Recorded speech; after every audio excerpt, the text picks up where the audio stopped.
autónomo es aquel que es capaz de realizar las tareas por él mismo acorde a su edad. Esta capacidad fortalece su autoestima y también la confianza en él mismo. Yo soy Carolina Borrero y hoy en Camina Conmigo de la Franja Elementales estaremos hablando de cómo fomentar la autonomía de nuestros niños.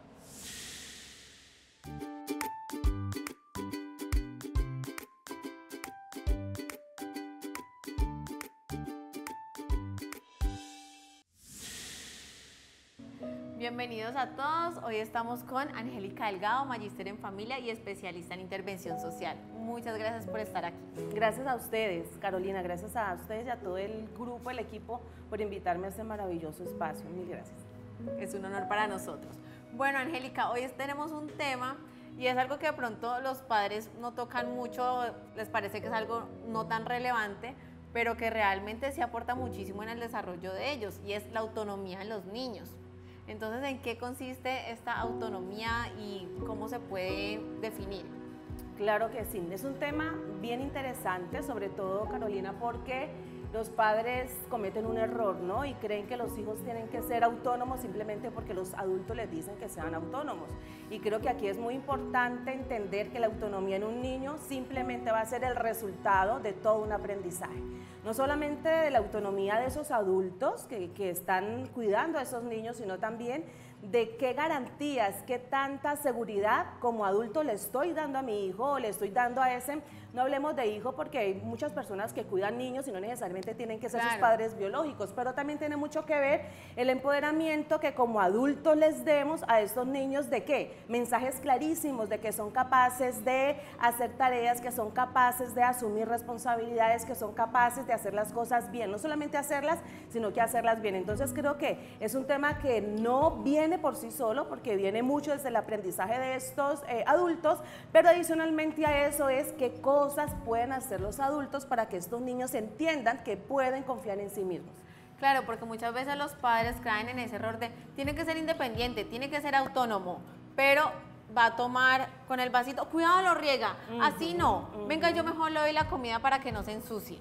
Entonces por un lado queremos que sean autónomos, pero por el lado los estamos cohibiendo y no le permitimos al niño experimentar porque no queremos que se equivoque, no queremos que se ensucie, no queremos generar reprocesos en el hogar, que a veces pues a los padres no les parece muy cómodo y pues también por el afán del día a día nos privamos pues de esta gran oportunidad que es dejarlos hacer las cosas solo y que obviamente fomenta esta autonomía. Tú dices algo que es bien importante, ¿no? Y es que Carolina menciona aquí el error. Y yo pienso que hace parte de la autonomía y la independencia y la autonomía hace parte, incluir incluso también el error como parte, digamos, formativa. Y creo que es que, por eso pienso que este tema es bien importante porque creemos que la asertividad o creemos que la autonomía y todo eso son procesos que se tienen que hacer en excelencia, es decir, sin error, todo lo tienes que hacer bien y creo que parte de eso es enseñarle a nuestros hijos o a estos chiquitos que estamos allí criando un poco, es enseñarles que a partir del error también, digamos, podemos aprender, también podemos de alguna manera reparar eso y que también lo podemos hacer bien, es aceptar no solamente el error, pero ir más allá de una perfección, que casi siempre lo asociamos es con una perfección, que siempre lo tiene que hacer todo bien. Por supuesto, y si son chiquitos, pues probablemente y muy seguramente se van a equivocar. Bueno, ¿y a partir de qué edad podemos empezar a inculcar esta autonomía en los niños a través de responsabilidades? Porque así es como la creamos. Sí, también muy importante, la autonomía siempre se va a adquirir siempre y cuando haya consistencia y coherencia. ¿Qué quiere decir esto? No puede pasar, no podemos hablar de una edad, porque desde muy chiquiticos podemos tener tareas y ese es el error, ¿no? Que creemos que porque está chiquitico, entonces se lo vamos a hacer todo, entonces tú no tienes que dar nada porque eres chiquitico, primero lo hacemos los adultos y ya cuando seas adolescente ahí sí ya te vamos a poner las tareas. Grave error, Claro. Esto es algo que no podemos hablar de edad, pero sí podemos hablar es de qué tipo de tareas, en qué edad las vamos a poner. Es decir, desde muy chiquiticos tienen que tener responsabilidades por varias razones. Primero, porque ahí también asumen que tienen una responsabilidad dentro de la casa y si yo asumo que tengo una responsabilidad desde chiquitica en mi casa, también asumo que tengo una responsabilidad en la escuela, con mis amigos, por fuera. Segundo, y es que cuando los niños desde muy temprana edad sienten que tienen una responsabilidad, si sea chiquitita, Si son pequeños, pues obviamente que van a tener pequeñas responsabilidades en la medida en que van creciendo y van volviéndose, digamos, más autónomos, Claro. esas responsabilidades van a ir creciendo junto con ellos. Pero el segundo mensaje que también les damos aquí, que es bien importante, es que ellos se sienten capaces. El ser humano solamente se siente capaz cuando ve sus resultados, ¿sí? Es decir, cuando hay unos adultos que dicen, tú todos los días te vas a levantar y entonces lo que vas a hacer es que todos los días vas a recoger tus zapatos y los vas a poner de esta manera en fila, por ejemplo, algo tan simple, ¿cierto? Si un niño lo hace, empieza a sentir que es importante dentro de su casa. ¿Por qué? Porque así como mamá tiene que ir a trabajar, así como papá tiene que ir a trabajar, él tiene que hacer esa tarea y de alguna manera empieza a sentir que tiene un propósito y que sus días tienen un propósito y que es un propósito que lo va a cumplir. Por tanto, se empieza a sentir que es una persona, digamos, que puede hacer las cosas, pero Claro. sobre todo que las puede lograr. Desde ahí se empieza, ¿no? Desde muy chiquiticos. Y precisamente eso fue lo que preguntamos a los niños, si se sienten grandes o chiquitos. Pues yo digo que es pequeño todavía, porque todavía no soy tan alto. Grande. Porque es que a mí a veces me dicen que soy muy alta. Un niño grande. Pues según yo mismo le doy la comida a mi perro, al gato, a los peces. Un niño pequeño, porque todavía estoy pequeña, no puedo decir que estoy grande, porque cuando uno está grande tiene ya más responsabilidades. Un niño grande. Canta un niño grande. Una niña grande. Porque pueden hacer trabajo, pueden divertirse y tener pelo largo. Un niño grande. Porque cuando sea grande voy a ser futbolista. Grande, un niño grande. Qué ternura. Bueno, ¿y cuáles son esas actividades con las cuales podemos apoyar a nuestros hijos para que ellos se sientan capaces de hacer las cosas y también para que ellos inicien como esas pequeñas responsabilidades?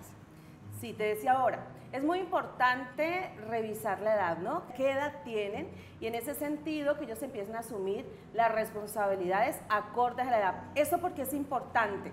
Porque muchas veces los padres, claro, entiendo un poco que el pensar de los padres es, vamos a exigirle un montón, vamos a exigirle bastante, porque eso pienso yo como padre, lo va a exigir más y va a hacer que sea mucho más responsable. Ojo, porque si pensamos así, podemos caer en un error y es que podemos ponerles tareas a nuestros hijos o a estos chiquiticos, ponerles tareas muy grandes, digamos muy complejas, que a su edad, no simplemente es porque no lo puede hacer, sino es que está a una edad que no lo puede lograr. Claro. Y allí se queda el niño, no con el aprendizaje, sino con la experiencia de que no pudo lograrlo, y esto de alguna manera le quita la iniciativa. Yo no sé si ustedes, de pronto las personas que nos están viendo en este momento, recuerdan que hay veces le ponían a uno tareas que uno no podía lograrlas, entonces uno no se imaginaba que no podía hacer era esta tarea, sino que no soy bueno, no soy competente, Es verdad, sí. todos lo hacen mejor. Entonces ahí se empieza, digamos, a minar el autoestima, muchas cosas allí. Entonces, ¿cómo poder comenzar?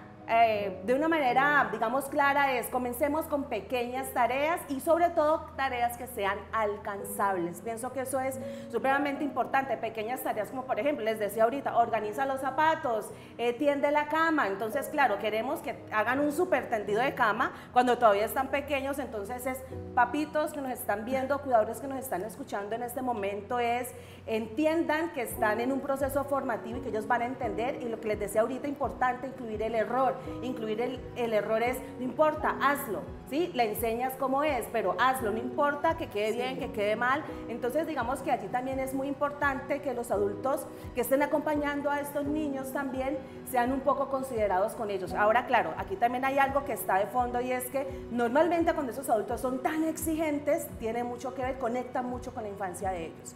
Y entonces aquí es otro tema y otra cosa, digamos, que es importante, y es que tendremos que estar muy cuidadosos de que esas cosas que nos pasaron a nosotros de sobreexigencia, tal vez no pasárselas a estos chiquiticos, que eso es lo que de alguna manera empieza a interferir un poco en el empoderamiento que ellos pueden tener. Claro, y también el niño puede presentar como un rechazo ante la responsabilidad porque no lo ve como algo positivo, sino como algo demasiado difícil, que es demasiado grande para mí, yo no soy capaz. Y también depende de cómo el padre motive al niño para eso, porque si es desde el regaño, desde el autoritarismo, ay, qué desorden, vea, recoja eso, no, es que esa es su obligación, esa es su responsabilidad, es muy diferente de que, bueno, aquí en esta casa todos vamos a colaborar, estas son mis responsabilidades y tú también tienes las tuyas porque eres un niño capaz, eres un niño que tiene muchas habilidades y que ya puedes llevar tu plato a la cocina y así estarías aportando a la familia. Entonces también es muy importante como la forma en la que nosotros le brindamos como esas responsabilidades a ellos. Sí, es muy importante y lo que decías ahorita es el ejemplo, ¿no? Al final, estos hijos pequeños y adolescentes también incluso, bueno, de manera general en la vida, lo que más nos distancia del aprendizaje es sentir, por ejemplo, que estamos sobrecargados. Una familia donde todo el mundo, nadie hace nada, pero quieren que un solo miembro de la familia es el que lo haga todo, no importa la edad que tenga. Creo que eso, en lugar de aprender y acercarme, digamos, al entendimiento de qué es lo que tengo que hacer, me distancia de ello. Entonces, tú dices algo importante y es que en una familia todos tienen un rol distinto, papá, mamá, hijos, y en la medida en que todos asuman la responsabilidad que les corresponde, pues liberan un poco al otro de otras responsabilidades que puede, claro, digamos, a su vez ocuparlo, ¿no? Entonces, creo que eso es bien importante, que sienta que es equitativo el asunto. Padres dicen, es que aquí todo es equitativo, tú lo tienes que hacer, pero al final él ve que el papá es irresponsable, que la mamá también, y entonces él tiene que ser el único responsable de la familia. Entonces, siento que allí los hijos no hacen lo que les digan, hacen sus padres, sino que hacen lo que ven, hacen sus padres. Entonces, digamos que ahí eso es fundamental en este proceso. ¿Y qué consecuencias negativas pueden tener las familias que no empiezan a inculcarles autonomía a los niños? Muchas consecuencias, Carolina. Dentro de todas esas consecuencias es, si un niño no empieza a sentirse capaz de ser autónomo, la autonomía es el pilar de la independencia. Entonces, claro, digamos que sus efectos pueden verse incluso en la misma niñez, ¿no?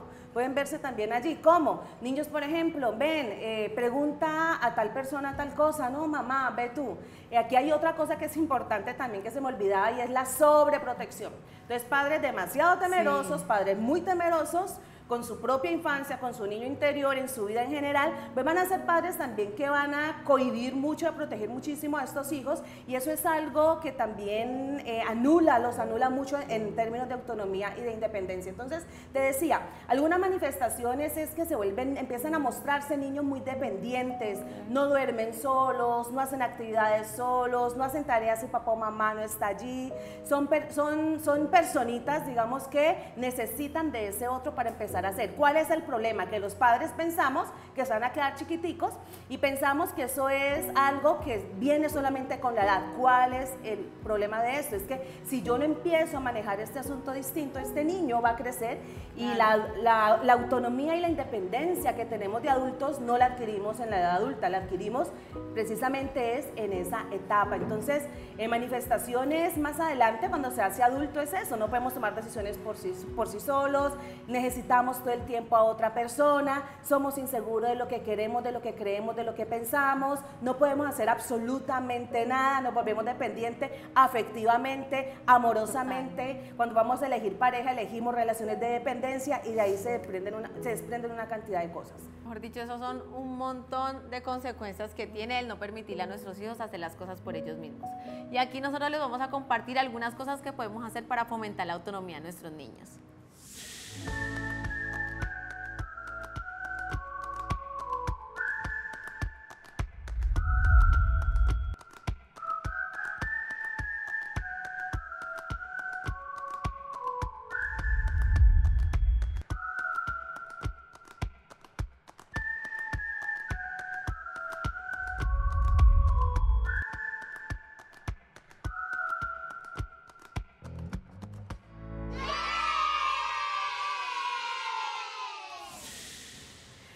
Bueno, y en caso de que invitemos a nuestros hijos a través del diálogo, a través de la motivación, incluso del juego, ellos así y todos se niegan, o sea, se rehúsan a realizar estas actividades que nosotros les estamos diciendo, pues que pueden empezar a hacer.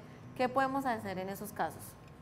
Creo que es muy importante en este proceso la coherencia y la consistencia. ¿Qué significa eso? Tienes que hacer esto, ven. Me siento, hablo, pero porque no lo quieres hacer, ven, no, lo tienes que hacer. No necesito pelear, no necesito golpear la mesa. los niños siempre atienden y van a aprender al final cuando somos coherentes. ¿Qué es ser coherentes? Decirles una cosa y no decirles más allá de eso. ¿Cierto? No, ¿a qué me refiero esto? Digamos, una tarea se cae, pierde peso cuando yo le digo, es que tienes que levantarte y tender tu cama. Y un día el niño no la atiende y entonces la mamá va y se la atiende. Ahí es una incoherencia. Entonces, hay que tener paciencia, será un proceso de aprendizaje con ellos, será un proceso en el que tenemos que sentarnos y explicarles, pero ojo, el día que demos, digamos, una instrucción y fallemos ante ella, cedamos ante ella, vamos a ser ambiguos y ambivalentes. Es decir, el niño no puede decir que no en esas tareas tan pequeñas. ¿Por qué? Porque es como que si papá dijera, yo tengo que irme a trabajar, pero hoy como no quiero ir a trabajar, hoy está lloviendo, ayer me trasnoché, entonces yo no quiero ir, entonces claro, hoy yo no voy a ir. Entonces es estar muy atentos a eso, claro. No tenemos, y te lo decía ahorita, no tenemos que llegar a episodios dramáticos ni violencia, es simplemente coherencia y consistencia. Lo que digo se tiene que sostener y no tengo que gritar. Aquí también, digamos, como que de fondo está qué tan autoridad soy yo para mis hijos, ¿no? Y esto será, digamos, una prueba y como una evaluación en los padres de qué tanta autoridad son en términos de qué tanto mis hijos también me hacen caso. Es explicarles un poco y no importa, cuéntame, ¿por qué no lo quieres hacer? Es escucharlos, pero al final es decirle, ok, yo entiendo esto, pero mira, esto lo tienes que hacer. Súper. Y por ejemplo, en estos casos también siento que una herramienta muy poderosa es el juego, porque claro, son niños, hay días en los que van a estar más cansados, pasó algo con su amiguito, quizás los papás han estado trabajando más y él no tiene la misma disposición. Entonces, en este momento lo que podemos hacer es acompañar, tendámosla juntos. O a través del juego podemos involucrarlos pues en la tendida de la cama. Sí, claro, los niños, la mayoría de los niños por su edad, ellos atienden mucho a través de la lúdica. Entonces, sí, aquí nos toca a nosotros que también entender un poquito lo que es su mundo, ¿cierto? Y ir mucho más allá de las palabras, es generar historias alrededor de eso. Como por lo menos los cuentos es una herramienta bien interesante y se pueden narrar con ellos historias donde el protagonista de la historia, por ejemplo, tiene que tender todos los días la cama y que sea algo, digamos, construido con ellos. Es bien importante, con ellos el mensaje se les queda y se les queda mucho más fácil en la medida en que se atraviesa a través del juego. Angélica, muchísimas gracias por esta información tan valiosa. Con muchísimo gusto a todos ustedes, mil y mil gracias por esta invitación. Siempre tan valioso compartir estos espacios con ustedes y con todos los televidentes. Mil gracias. Gracias a ti. Bueno, y gracias a ustedes también por estar aquí presentes. Esto fue todo por hoy. Nos vemos en un próximo capítulo de Camina Conmigo.